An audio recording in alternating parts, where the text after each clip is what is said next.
Good evening and welcome to Movies and Shakers movie review time. When I was younger, the best thing I knew in movies were car chases. And I think still to this day, not that I'm particularly interested in car chases anymore, I think they're cool, but I don't think they're quite as awesomely exciting as I thought when I was younger. I still think to this day that one of the greatest car chases ever is in this movie right here, Cobra. And Cobra is a movie that I've been very fascinated with for quite some time. Uh, I'm, I find myself thinking at times of why I think it's so cool, but it's not always that I have an answer.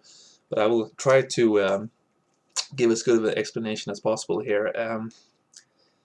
I guess the movie in itself is quite, in some ways, a generic 80s action, but it has a feel to it that sort of elevates it onto another level, I think. There's something darker than your average 80s movie. I mean, it still has the clothes, the big hair, the absolutely amazing soundtrack. You got Cobra with his one-liners. You got the obligatory police chief that goes, "Cobra, Cobretti, goddammit, this is not your jurisdiction." You know, all that sort of stuff.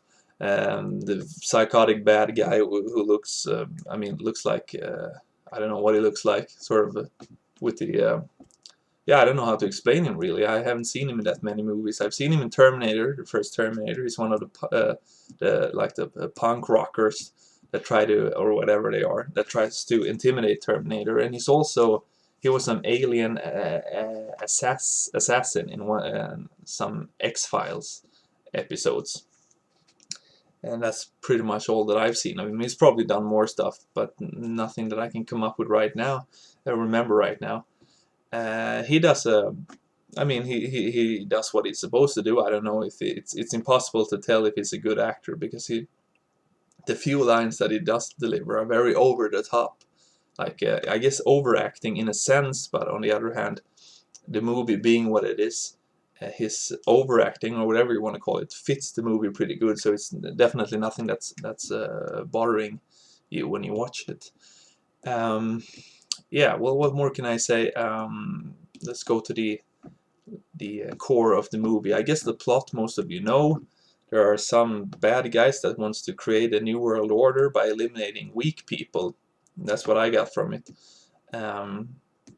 It's established pretty early in the opening grocery store shootout when the bad guy goes, "I'm a hero of the new world," and Stallone has everyone know this is your disease, I'm the cure, and just guns him down, which is of course a very, very cool opening. Well, let's talk a little bit about the soundtrack, because there's one song called I think "Loving on Borrowed Time." It's Gladys Knight who did the License to Kill theme song for James Bond, and also Bill Medley. And Bill Medley is the guy with the dark voice, well, with the deeper voice in the Righteous Brothers. The guy who also sang that Top Gun song that Tom Cruise sings in "Where You Never Close Your Eyes." That guy.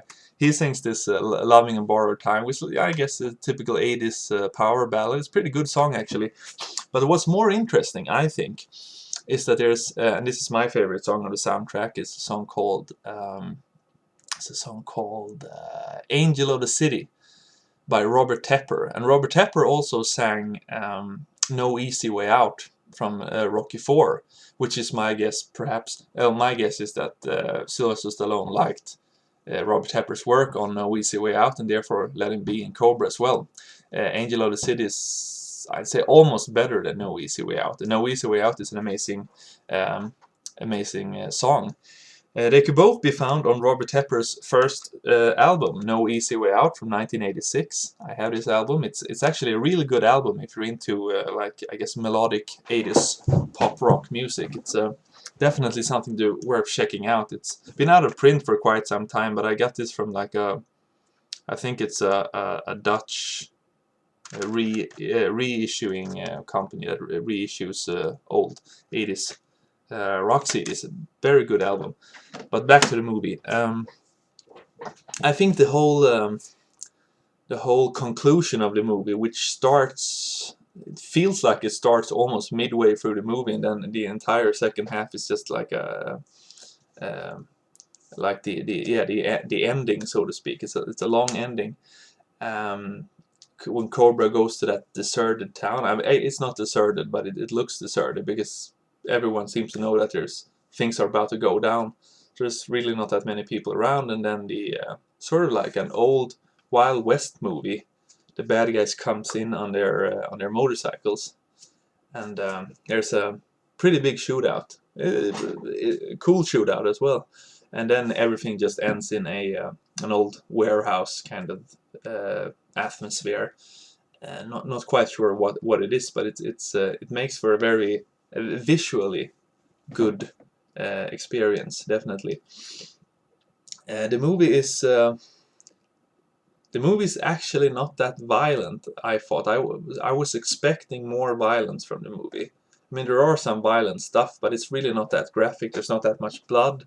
There's not much limbs coming off, so it's just it could be watched by anyone, I think, and it's definitely, I think, one of the greatest 80s action movies because it, like I said before, it doesn't have the it has many of the typical 80s stereotypical things in it, but it has a darker edge to it. I think there's so few people that has not that doesn't have anything to do with the actual storyline. It's very like few people just surrounding it all. The focus really is on Stallone and the bad guys and Bridget Nielsen, of course. Um, it's a really cool movie. It's cool, I think, is the best word to describe it. I use cool rather than good, but it's definitely worth checking out if you're into 80s action movies. Um, so yeah, that's about it, I guess, for Cobra.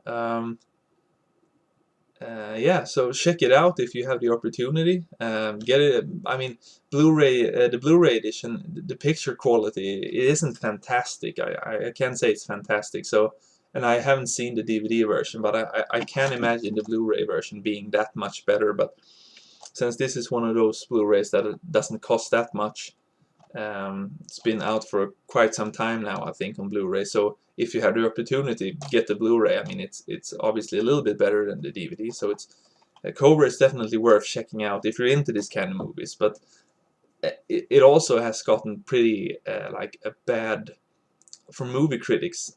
Doesn't really like this movie. So it's, I mean, you sort of just looking at the DVD cover, the Blu-ray cover, you sort of get the you probably get the feeling of if you will like this movie or if you will not like this movie. But check it out nonetheless. It's worth checking out, I think, especially if you're into this kind of movies. Like I said, so yeah, it's really cool. So until next time, have a nice day, and I'll see you soon with another review. Bye.